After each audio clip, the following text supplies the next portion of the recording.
नमस्ते दोस्तों। आज हम अरस्तु का जो विरेचन सिद्धांत है उस पर चर्चा करने वाले हैं।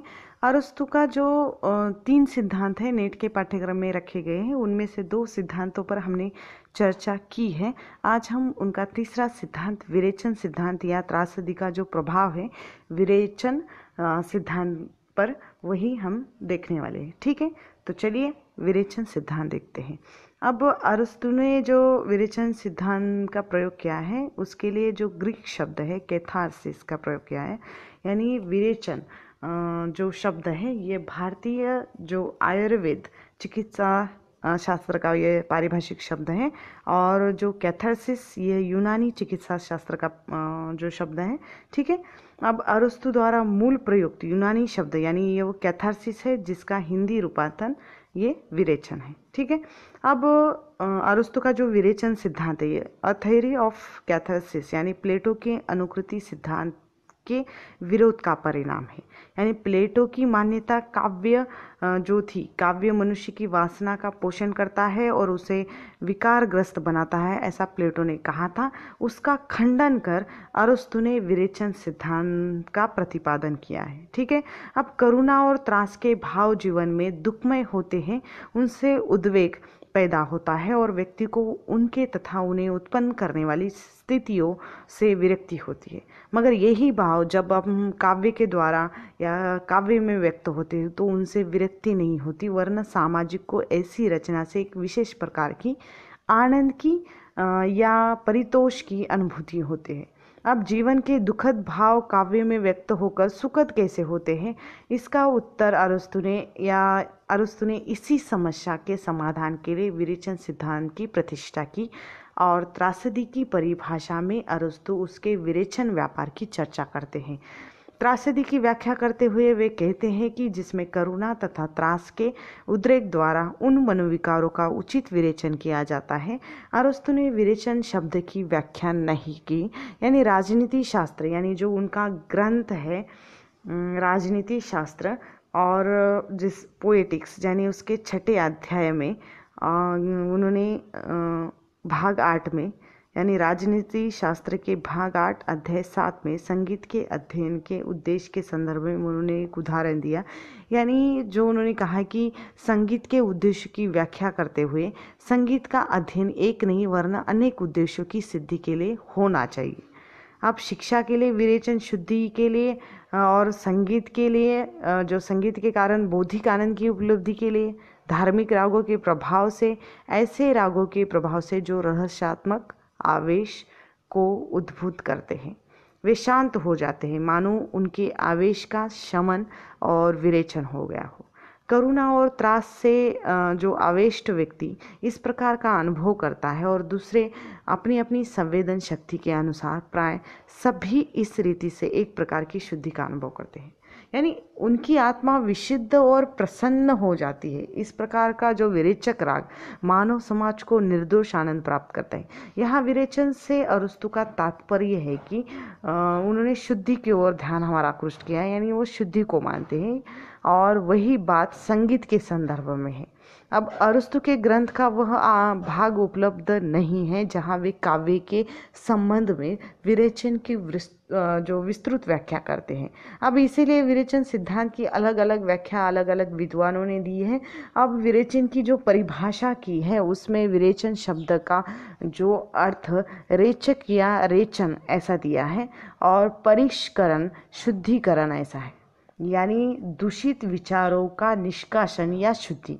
चिकित्सा शास्त्र में इसका अर्थ है रेचक, औषधियों द्वारा शरीर के मल का अनावश्यक एवं अस्वास्थ्यकर पदार्थ का बाह्य निष्कासन कर शरीर व्यवस्था को शुद्ध और स्वस्थ करना, यही विरेचन है। जैसे होम्योपैथिक चिकित्सा पद्धति है, होम्योपैथिक चिकित्सा पद्धति में रोग के जो अनुग्रह लक्षण उत्पन्न कर उग्र लक्षणों को नियंत्रित किया जाता है, और उसी प्रकार अरस्तु का मत है कि त्रासदी करुण तथा त्रास के उद्रेक द्वारा मानव के वास्तविक जीवन की करुणा और त्रास संबंधी भावनाओं का निष्कासन करती है। अब त्रासदी जो उन्होंने के त्रासदी के पठन और प्रेक्षण के जो संबंध में और जो उसका जो रूप है, उस रूप में करुणा और भय के प्रचंड आवेगों को झेलने की शक्ति आ जाती है। अब त्रासदी के प्रभाव से सबसे पहले त्रास और करुण के भाव का उद्रेक होता है। उसके बाद दर्शक जो होते हैं या पाठक जो होते हैं, पाठक के मन में जो सुप्त एवं अव्यक्त भाव होते हैं वे उद्भूत हो जाते हैं। यानी दूसरी स्थिति में उद्भूत भावों का उचित विवेचन, पूर्ण निष्कासन नहीं, पूर्णता भाव मुक्त नहीं हो जाता है। यानी जो तीसरी स्थिति आती है, इसमें विरेचन के फलस्वरूप आत्मा प्रकृत अवस्था को प्राप्त होती है।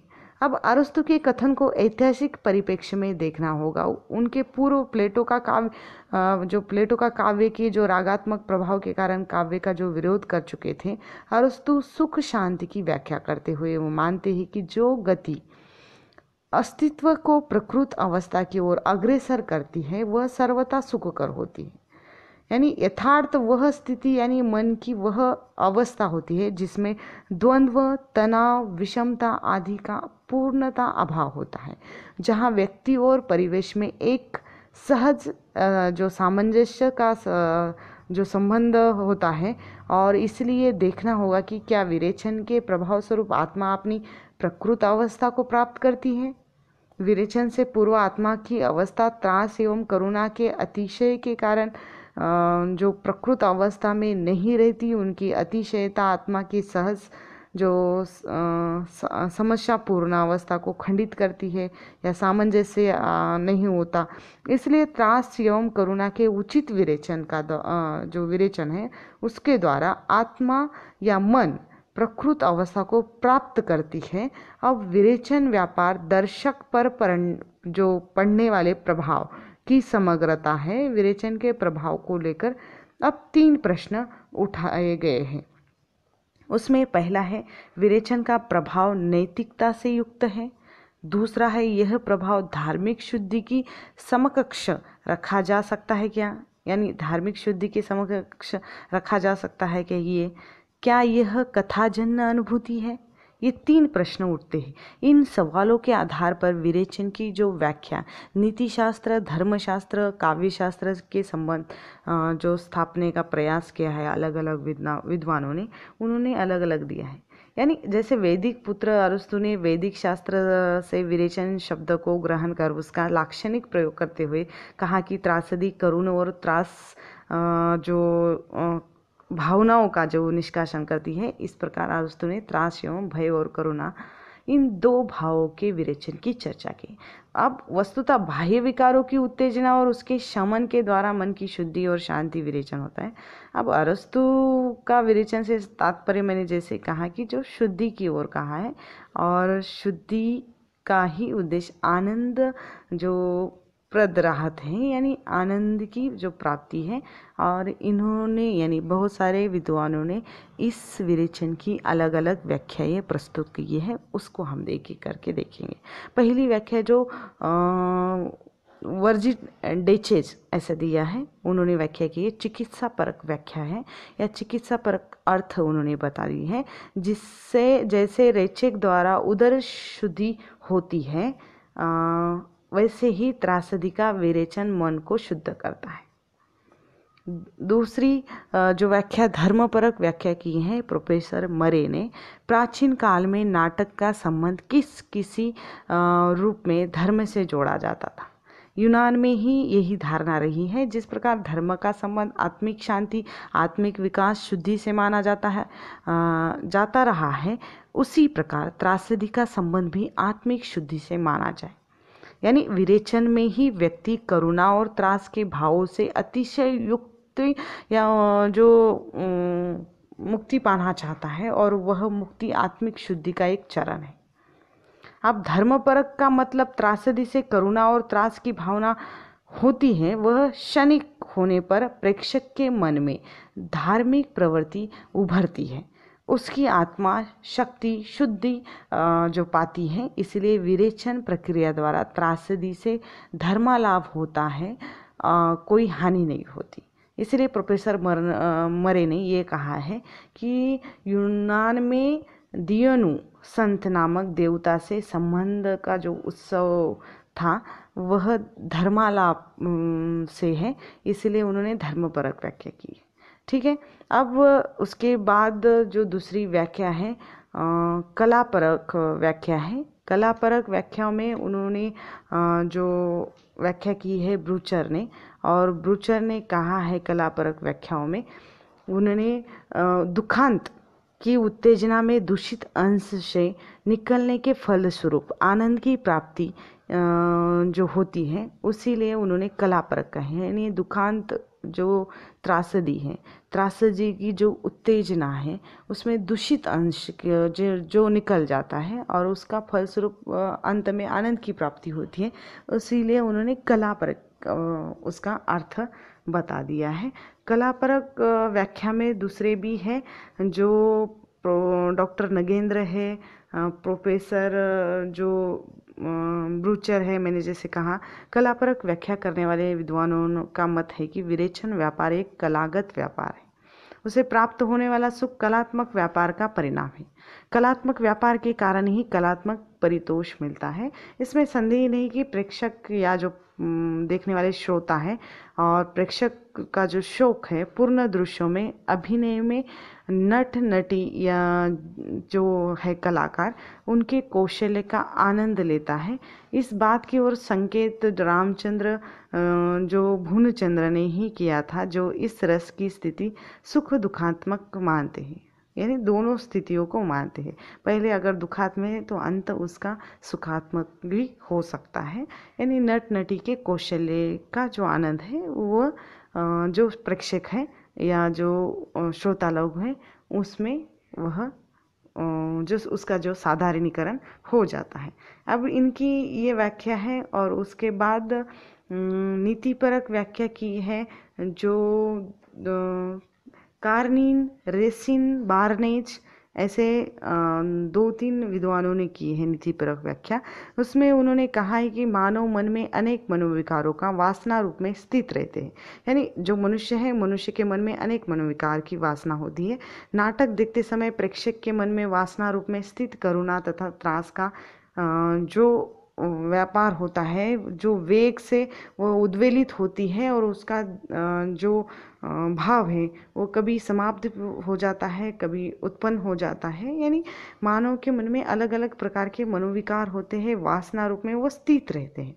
केवल प्रेक्षक ग्रह में ही वह इन भावों को स्वस्थ अभिव्यक्ति मिल सकती है, क्योंकि वहाँ जो हम निडर होकर इन भाव में विहार करते हैं, ये भाव विहार प्रेक्षकों को उनका खोया हुआ मानसिक संतुलन लौटाकर स्वस्थ जो बनाता है। अतः विरेचन का नीतिपरक अर्थ होता है कि मनोविकारों के उत्तेजन के बाद उद्वेग का जो शमन और जो सजन्य मानसिक विशदता होती है, यानी मनोविकारों की जो उत्तेजना द्वारा विभिन्न जो अंतवर्तियों का जो समन्वय होता है, मन की शांति या परिष्कृति ही विरेचन है। यानी अंत में वो मन की शांति, यानी उस प्रेक्षागृह में वह व्यक्ति शांत हो जाता है, उसका जो खोया हुआ जो संतुलन है वह उसे मिल जाता है और इसलिए वो स्वस्थ बन जाता है।